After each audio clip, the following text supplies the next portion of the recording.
नमस्कार, मैं बालकृष्ण मुले एक बार फिर हाजिर हूँ शहर के गलियारों में चल रही ताजा तरीन चर्चाओं के साथ। आइए सबसे पहले बात करते हैं प्रतिशोध के भाव की। संघ प्रमुख मोहन भागवत समेत 5 नेताओं के पुतले जलाए जाने के बाद स्वयं सेवक और कांग्रेस आमने सामने हैं। स्वयं सेवकों द्वारा की गई तोड़फोड़ और फिर कांग्रेस कार्यकर्ताओं द्वारा अर्चना कार्यालय पर किया गया पथराव कहीं प्रतिशोध की आग तो नहीं। शहर में इन दिनों जो कुछ भी चल रहा है उसे कोई भी सामान्य कहने को तैयार नहीं है। इस बार संघ और कांग्रेस के बीच बनी खाई अब प्रतिशोध की आग में बदलती दिखाई दे रही है। मतलब जल्द मामला ठंडा होते नहीं दिखाई देता। शहर में कांग्रेस हो या आरएसएस, दोनों के कार्यकर्ताओं की तरफ से जो कुछ भी हो रहा है उसे न तो राजनीतिक रूप से सही कहा जा सकता है, न ही सामाजिक स्तर पर सही ठहराया जा सकता है। शहर में चल रहे अलग अलग घटनाक्रमों में कांग्रेस हो या आरएसएस, दोनों के कार्यकर्ताओं में प्रतिशोध की भावना घर कर रही है। स्वयंसेवकों ने अपने सुप्रीमो भागवत के पुतले को फूके जाने पर ऐसी नाराजगी जताई कि उससे शहर का इतिहास ही बदल गया। यूं भी हिंदू संगठन के कार्यकर्ता शहर में हमेशा नया नया इतिहास बनाते रहे हैं। सबसे पहले बजरंगियों ने एक बार बंद के दौरान एयरपोर्ट पर विमान तक रोक दिया था। उस मामले में किसी को भरोसा ही नहीं हुआ था। उसके बाद बजरंगी एमआईजी थाने पर कब्जा कर बैठे थे। इस बार संघ सुप्रीमो मोहन भागवत का पुतला जला तो स्वयंसेवकों ने उस नेता के घर पथराव कर दिया जिसे वरिष्ठ कांग्रेसी नेता महेश जोशी कहते हैं। ये बात अलग है कि जोशी पुत्र युवक कांग्रेस के अध्यक्ष पिंटू ने पुतला जलाया था। जोशी के घर पथराव होना इंदौर में सामान्य घटना नहीं मानी जा सकती। इस घटना ने दोनों पक्षों के मन में प्रतिशोध की भावना जगा दी है। उसी का प्रत्युत्तर कहा जाएगा कि अर्चना कार्यालय पर देशी कट्टे के साथ कुछ लोग पहुंचे और पथराव कर दिया। यदि संघ यहाँ भी रौद्र रूप दिखाता तो जाहिर है कि गोलियां चलने से कोई एक दूसरे को रोक नहीं पाता। अब जिस तरह के बयान शहर कांग्रेस अध्यक्ष प्रमोद टंडन के आए हैं, इससे प्रतिशोध का भाव पहली नजर में झलकता है। टंडन ने खुले में चेताया है कि कांग्रेस अब आमने सामने की लड़ाई लड़ेगी। इधर शहर के गलियारों में संघ और कांग्रेस के इस रुख के बाद आम इंसान में दहशत का माहौल है। 2 दिनों से थाने घेरे जा रहे हैं। पुलिस का मौन आम लोगों को और डरा रहा है। दोनों संगठन अपने अपने स्तर पर विरोध को लंबे समय तक जारी रखने का मन बना बैठे हैं और यही वजह है कि आम कार्यकर्ता प्रतिशोध की आग में जलता दिखाई दे रहा है। पुलिस जब काम करने निकलती है तो सालों का काम दिनों में और घंटों का काम मिनटों में ही कर अलग हट जाती है। अब चर्चा हो रही है पुलिस के दोहरे चरित्र की। संघ सुप्रीमो का पुतला जलाने वालों के खिलाफ मामला दर्ज करने में पुलिस ने घंटों लगा दिए और परिणाम भी भुगता, लेकिन दूसरे ही दिन खाकी ने बीजेपी दफ्तर पर हुई पत्थरबाजी की रिपोर्ट मात्र 15 मिनट में ही लिख डाली। पुलिस के इस बदले रुख से नेता भी हैरान है। पुलिस ठान ले तो क्या नहीं कर सकती। पुलिस ने 24 घंटे में अपना दोहरा चरित्र समाज के सामने रख दिया।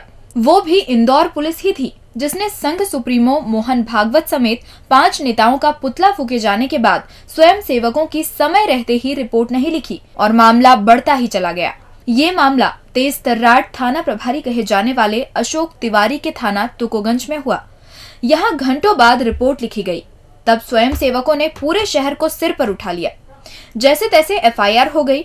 इसके बाद दूसरे दिन 9 जनवरी को भाजपाइयों ने भी एक रिपोर्ट लिखवाई। भाजपा ने इसके लिए समय निर्धारित किया और वो उस समय दोपहर 1:30 बजे का था। कार्यकर्ता बीजेपी दफ्तर में हुई तोड़फोड़ के मामले में रिपोर्ट लिखवाने थाने पहुंचे और मात्र कुछ ही मिनटों में संयुक्तागंज थाने में एफआईआर दर्ज हो गई। सारे कार्यकर्ता हैरान रह गए। पुलिस ने घंटों का काम मिनटों में ऐसे सलटाया कि 1 घंटे विलंब से पहुंचे भाजयुमो के प्रदेश अध्यक्ष जीतू जिराती के हाथ कुछ नहीं आया। जिराती को मीडिया को बुलाकर बयानबाजी करनी पड़ी। देखा, ये है इंदौर पुलिस। सब समय पर कर सकती है, लेकिन माहौल बनवाने में कभी कभी नहीं, हमेशा ही कुछ ज्यादा आनंद आता है। पुलिस को देख हर जनप्रतिनिधि कुछ ज्यादा ही रोब झाड़ता नजर आता है, लेकिन अंततः बुराई में काम तो खाकी ही आती है। ये बात कांग्रेस पार्षद रवि वर्मा से बेहतर फिलहाल न तो कोई जान सकता है न ही कोई समझ सकता है। जरा महसूस करें, उग्र भीड़ आपके पीछे हो और आपको पुलिस अपने ही थाने में शरणार्थी बना ले तो हुआ ना एक एहसास। डर और खौफ दोनों शब्दों के मायने तो कांग्रेस के सबसे पढ़े लिखे और तेज तर्राट पार्षद रवि वर्मा से बेहतर कोई नहीं समझ सकता। वर्मा का पूरा परिवार स्वयं सेवकों के किए का चश्मदीद गवाह रहा है, लेकिन वर्मा तो भीड़ का उग्र रूप देखकर ही ऐसे सहमे कि उन्हें ऐसा लगा मानो उनकी जान पर बनाई हो। वर्मा पूरे 4 घंटे थाने के विवेचना कक्ष में एक शरणार्थी बनकर बैठे रहे। भले ही वो सदन में कितनी ही ऊंची आवाज में बात करे, खाकी को कानून समझाएं, लेकिन उनकी हालत शहर के गलियारों में चर्चा का विषय बनी हुई है। रवि वर्मा अब बयानबाजी कर अपने विरोधी रहे संघ कार्यकर्ताओं को कोस रहे हैं। हालांकि उन्हें ये समझ नहीं आ रहा कि आखिर वो पूरे घटनाक्रम को लेकर कहां कैसे रिएक्ट करें। इतना जरूर है कि रवि वर्मा के थाने में बंद रहने के डिसीजन की तारीफ हो रही है। शहर के गलियारों में ये चर्चा है कि स्वयंसेवक इसीलिए सबसे ज्यादा गुस्सा हैं कि सरसंघ चालक, जिन्हें वो पूजनीय मानते हैं, अब माहौल को शांत होने में वक्त लगेगा, उसी तरह शरणार्थी रहे वर्मा को भी सामान्य होने में। मतलब अब वर्मा पुलिस का ये एहसान हमेशा याद रखेंगे, और नहीं रखेंगे तो खाकी याद तो दिलवा ही देगी।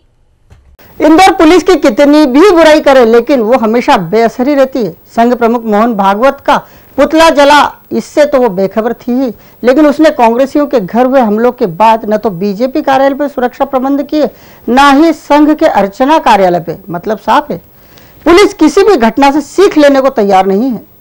कहते हैं ठोकर खाकर कोई भी ठाकुर बन जाता है, लेकिन ठाकुरों से भरी पुलिस में दरबार और ठाकुर रोज ठोकर खा रहे हैं, लेकिन कोई ठाकुर बनने को तैयार नहीं है। अब बताइए, पूरा मामला कितना सिंपल सा है। युवक कांग्रेस के पिंटू जोशी ने पंचमुखी पुतला जलाया। स्वयं सेवकों को भले ही मुख्यमंत्री शिवराज सिंह चौहान से कोई मतलब न हो, गृह मंत्री उमाशंकर गुप्ता से लेना देना न हो, लेकिन प्रभु तुल्य भागवत जी के अपमान को वो उस स्थिति में तो सहन ही नहीं कर सकते जिसमें वो इस अहिल्या की धरा पर हों। जो कुछ भी हुआ वो लाजमी कहा जा रहा है।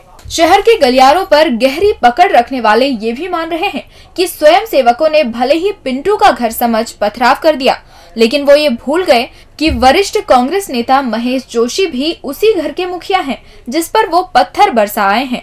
ऐसे में बीजेपी कार्यालय और अर्चना कार्यालय पर रिटर्न कॉल की उम्मीद तो पहले से थी, लेकिन नहीं समझ पाई तो केवल पुलिस ने न बीजेपी दफ्तर पर कोई एहतियात बरती, न अर्चना कार्यालय पर।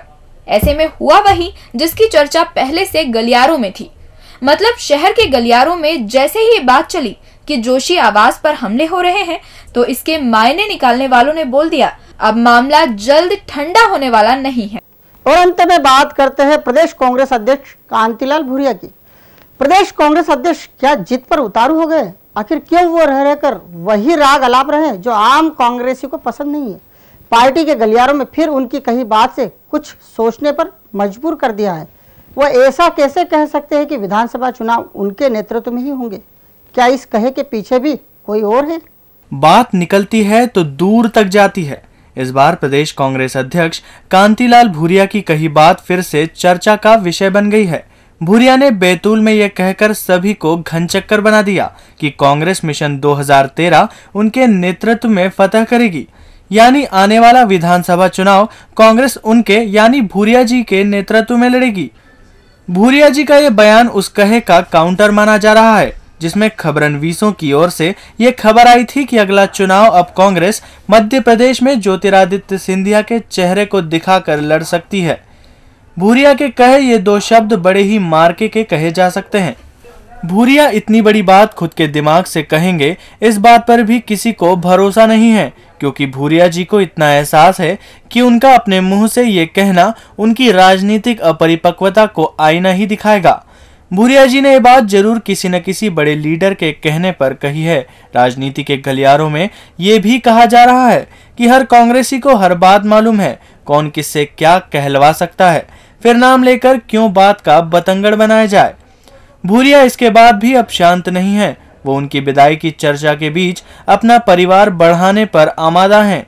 मतलब प्रदेश कांग्रेस की सूची में और नाम बढ़ने जा रहे हैं। हालांकि भूरिया जी की हकीकत सब जानते हैं। अब तो टिकट देने की बात करने का वक्त है और माननीय है कि पद बांटने की सोच रहे हैं। क्या सोच रहे हैं संभाल लीजिए, अब समय पहले सा नहीं रहा। डीजी न्यूज के खास कार्यक्रम गलियारों से को आप यूट्यूब पर भी देख सकते हैं। गलियारों से के आज के अंक में फिलहाल इतना ही। ताजा खबरों के लिए आप देखते रहिए डीजी न्यूज।